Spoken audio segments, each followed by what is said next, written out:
الحمد لله رب العالمين أشهد أن لا إله إلا الله وحده لا شريك له وأشهد أن سيدنا ومولانا محمدا عبده ورسوله أما بعد فأعوذ بالله من الشيطان الرجيم بسم الله الرحمن الرحيم وَإِذِ ابْتَلَى إِبْرَاهِيمَ رَبُّهُ بِكَلِمَاتٍ فَأَتَمَّهُنَّ قَالَ إِنِّي جَاعِلُكَ لِلنَّاسِ إِمَامًا قَالَ وَمِنْ ذُرِّيَّتِي قَالَ لَا يَنَالُ عَهْدِ الظَّالِمِينَ۔ اس آیت سے لے کر آیت نمبر 152 سورہ بقرہ تک اللہ نے حضرت ابراہیم علیہ السلام کے کچھ حالات اور واقعات بیان فرمائے ہیں، اور ان حالات اور واقعات کا پچھلی آیتوں سے ایک گہرا تعلق اس طرح ہے کہ آپ سنتے آ رہے ہیں کہ اوپر اللہ نے یہود و نصارہ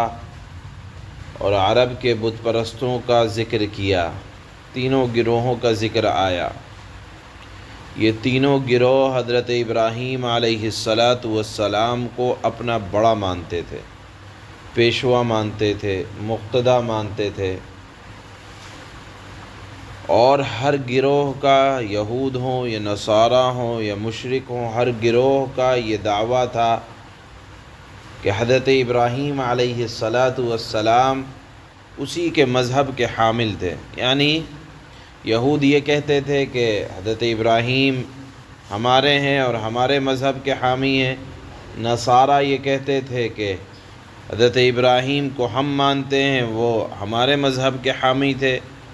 مشرکین مکہ کا یہ دعویٰ تھا کہ وہ ہمارے خاندان میں سے تھے اور ہمارے مذہب کے حامی تھے۔ تو پتہ چلنا چاہیے کہ حضرت ابراہیم تھے کیا، ان کا مذہب کیا تھا، وہ کس چیز کی دعوت دینے آئے تھے، اللہ نے ان کے عقائد کو کس طرح سے ان کی حفاظت کی، یہ تمام باتیں اللہ نے اس کا اظہار جناب رسول اللہ صلی اللہ علیہ وسلم کے واسطے سے قرآن میں بیان فرمایا۔ یہاں اللہ نے اس بات کی وضاحت کی کہ حضرت ابراہیم علیہ السلام کا تعلق ان تینوں گروہوں میں سے کسی سے بھی نہیں تھا۔ کیوں؟ اس لیے کہ ان کی ساری زندگی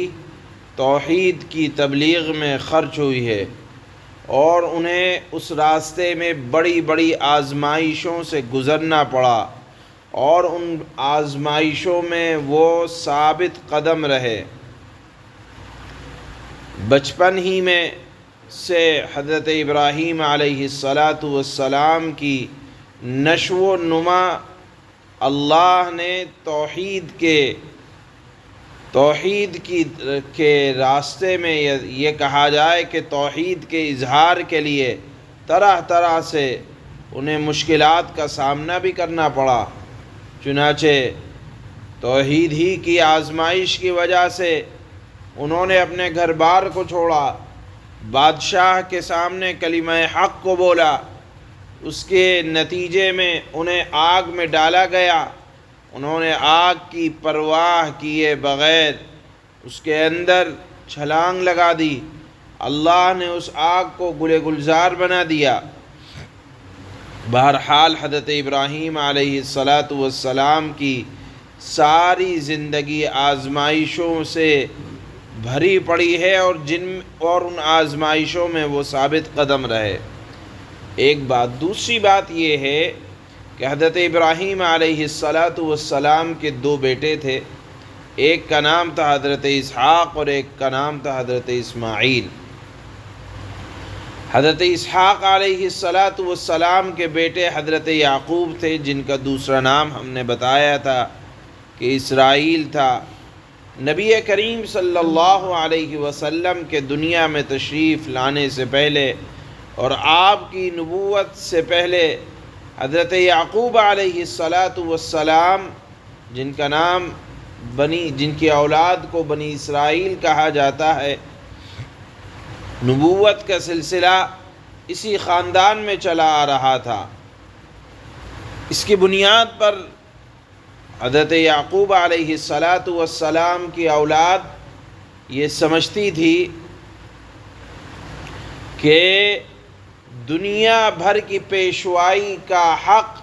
صرف خاندان بنی اسرائیل کو حاصل ہے، اور نبوت کا سلسلہ کسی اور نسل میں یا نبی کسی اور خاندان میں نہیں آ سکتا، یا ان کے لیے کسی دوسرے خاندان کا اتباع ان کے لیے واجب نہیں ہے۔ قرآن کریم نے یہاں یہ غلط فہمی دور کی اور واضح فرمایا کہ دینی پیشوائی کا منصب کسی خاندان کی لازمی میراث نہیں ہے، اور کسی نبی کا ہونا، کسی خاندان سے یا خاندان کے الگ ہو جانا، یہ اللہ کے لیے کوئی مشکل نہیں ہے، اور اسی طرح سے دینی اعتبار سے کسی کا قائد بن جانا کسی خاندان کے لیے خاص نہیں ہے۔ اور یہ بات اللہ نے حضرت ابراہیم علیہ السلام سے بہت صاف الفاظ میں سکھلا دی تھی، کہلوا دیا تھا، جب اللہ نے حضرت ابراہیم کو مختلف طریقوں سے آزما لیا اور ثابت ہو گیا کہ حضرت ابراہیم علیہ السلام بڑی سے بڑی قربانی دینے کے لیے تیار ہیں، گھر بار کی قربانی ہو، توحید کے لیے آگ میں جل جانا ہو، توحید کے لیے وطن کو چھوڑ دینا ہو، ایک وطن کو چھوڑ کر دوسری جگہ چلے جانا ہو، بیوی بچوں کو تنہا کر دینا ہو، ساری قربانیاں دیتے چلے آئے، تب اللہ نے انہیں دنیا بھر کی پیشوائی یعنی مقتدی بنا دیا۔ حضرت ابراہیم کو بڑا ایسے ہی نہیں بنایا، بلکہ بڑی بڑی قربانیاں دیں۔ اس کے بعد اللہ نے انہیں مقتدی بنایا، امام بنایا، پیشوا بنایا۔ پھر اس کے بعد انہوں نے اپنی اولاد کے بارے میں پوچھا تو صاف طور پر کہہ دیا گیا کہ جو لوگ ظالم ہوں گے وہ اس منصب امامت کے حقدار نہیں ہوں گے۔ یعنی آپ دیکھیں گے کہ اللہ سے انہوں نے کہا کہ اللہ نے فرمایا جب تمام طرح کی آزمائشوں میں وہ ثابت قدم رہے تو انہوں نے اللہ نے ان سے کہا انی جاعلک للناس اماما، ہم آپ کو قوم کا مقتدی بناتے ہیں، رہبر بناتے ہیں، آپ کو بڑا بناتے ہیں۔ پھر حضرت ابراہیم نے اسی وقت کہا قال ومن ذریتی، میری اولاد کو بھی بنا دیں آپ، اے اللہ، یعنی یہ مقتدی منصب امامت میرے خاندان میں رہے اے اللہ۔ لیکن ساتھ میں اللہ نے فرمایا قال لا ینال عہد الظالمین، کہ اے ابراہیم میرا عہد، یعنی آپ ٹھیک ہے آپ کے لیے منصب امامت بھی رہے گا، آپ نے بڑی قربانیاں دی ہیں، آپ کے خاندان میں بھی رہے گا، دونوں اولاد میں رہا، لیکن پھر فرما دیا لا ینال عہد الظالمین، کہ میرا یہ عہد، میرا یہ وعدہ ظالموں کو شامل نہیں رہے گا، یعنی جو اللہ کی نافرمانی کر کے اپنی جانوں پر ظلم کریں گے وہ اس منصب امامت کے حقدار نہیں ہوں گے۔ بنی اسرائیل کو اللہ نے صدیوں آزمایا اور پھر یہ ثابت ہو گیا کہ وہ اللہ کے وعدوں کو پورا نہیں کر رہے ہیں، لہذا قیامت تک اللہ نے پوری انسانیت کے لیے ان کی دینی پیشوائی کو ان سے چھین لیا، اور بالآخر نبی آخر الزماں کو اللہ نے حضرت اسماعیل علیہ السلام کی اولاد میں بھیجا، جن کے لیے حضرت ابراہیم نے دعا کی تھی کہ وہ اہل مکہ میں سے بھیجے جائیں گے، اور پھر دینی پیشوائی یعنی دینی مقتدا انہی جناب رسول اللہ صلی اللہ علیہ وسلم کو حاصل رہے گا۔ اللہ کے نبی اہل مکہ میں سے ہوں گے، لہذا اب قبلہ بھی کعبۃ اللہ کو بنا دیا جائے گا، اور پھر اس کے بعد اسی مناسبت سے اللہ نے یہاں مسجد حرام کا بھی تذکرہ فرمایا اور اس کو قبلہ بنائے، تعمیر کعبہ اور قبلہ جو بنایا گیا اس کو بھی اللہ نے یہاں اگلی آیت میں بیان فرمایا ہے۔ بہرحال اللہ نے فرمایا کہ ابراہیم علیہ السلام کو جو اللہ نے بڑا بنایا تھا وہ ایسے ہی نہیں بنایا تھا، بڑی قربانیاں دی تھی انہوں نے، اور بڑے بڑے امتحانات پاس کیے تھے جن کی ایک طویل فہرست ہے۔ روایات میں، احادیث کے اور قرآن کریم کی آیتوں میں غور و فکر کرنے کے بعد پتہ چلتا ہے 6 یا 7 بڑے بڑے امتحانات سے حضرت ابراہیم علیہ السلام کو گزرنا پڑا۔ اس کے بعد اللہ نے ان کی یہ دعائیں قبول کی، جس کا ذکر آیت نمبر 152 تک چلتا رہے گا۔ آج کی اس آیت میں اللہ نے بیان فرمایا ہے کہ ان کو جو مقتدا بنایا تھا، پیشوا بنایا تھا، وہ اس وجہ سے بنایا تھا کہ انہوں نے بڑی قربانیاں دی تھی۔ اللہ فرماتے ہیں وَإِذِ ابْتَلَىٰ إِبْرَاهِيمَ رَبُّهُ بِكَلِمَاتٍ فَأَتَمَّهُنَّ قَالَ إِنِّي جَاعِلُكَ لِلنَّاسِ إِمَامًا قَالَ وَمِن ذُرِّيَّتِي قَالَ لَا يَنَالُ عَهْدِي الظَّالِمِينَ۔ اور وہ وقت یاد کرو جب ابراہیم کو ان کے پروردگار نے کئی باتوں سے آزمایا، اور وہ ان تمام باتوں میں